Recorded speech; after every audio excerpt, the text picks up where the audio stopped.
Aloha and mahalo for joining us this afternoon. As you all know, 2022 is a pivotal year and a transitional year for all of us in the state of Hawaii. We'll be electing a new governor and lieutenant governor to lead our state.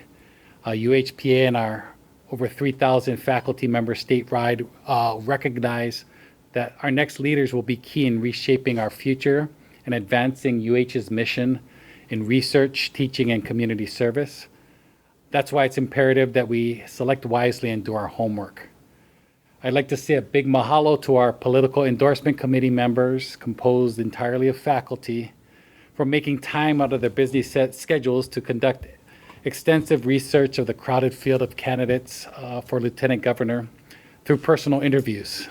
They came up with a recommendation and made their recommendation to the UHPA Board of Directors, and I'm pleased to announce that the UHPA Board of Directors unanimously voted to endorse Sylvia Luke as our next Lieutenant Governor.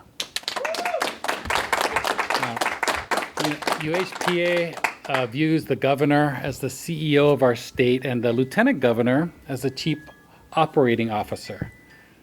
Sylvia will be the consummate Chief Operating Officer. With 10 years of experience as Chair of the House Finance Committee, she knows how to get things done. That's the kind of leader that we need for our state. When our political endorsement committee interviewed the candidates for lieutenant governor, there was something Sylvia said that stood out. She said we needed to claim our autonomy and act accordingly, and to stop asking for permission for things that are not the domain of the legislature. That was music to our ears. This is the type of bold, fearless leadership we need. She understands the role of UH and the importance of the legislature staying within its own lane.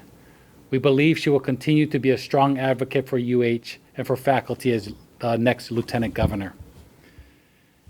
In the past, we've seen dissension between the governor and legislature, preventing important initiatives from moving forward. We see Sylvia serving as the bridge between the governor's office and the legislature. For once, we can expect to see more collaboration and more productive and respectful relationships between the executive branch and our legislators.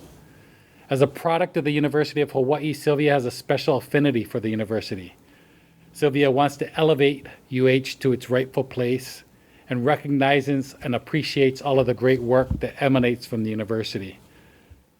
If you recall, the legislature turned to UH during the pandemic for answers. UHERO provided a better picture of our state's future economic outlook and provided a plan on broadband expansion for our state. With more grants for research, she sees the potential for the UH to contribute more to our state and create new economic opportunities. She believes the state can commit more in general funds for the university, and that it's the kuleana of the legislature to advance the entire UH system, including the community colleges. I could go on, but I'll stop there and offer my fellow UH alum, Sylvia, an opportunity to share her thoughts. Sylvia, we're proud to endorse you as our next Lieutenant Governor. Mahalo, Christian, and mahalo to UHPA. I'm extremely humbled and honored to receive the endorsement of the University of Hawaii Professional Assembly. As the only public, statewide higher education system, the University of Hawaii serves a pivotal role in not just instruction and education, but also is essential in research and innovation. The reason for its success is really the faculty. I'm proud to be an alumni of the University of Hawaii at Manoa and also finished my last year of law school at the Richardson School of Law. That is why this endorsement is even more special to me. I look forward to working alongside UPA to highlight some of the great work generated by the university and its faculty for the betterment of Hawaii. Thank you very much for your endorsement.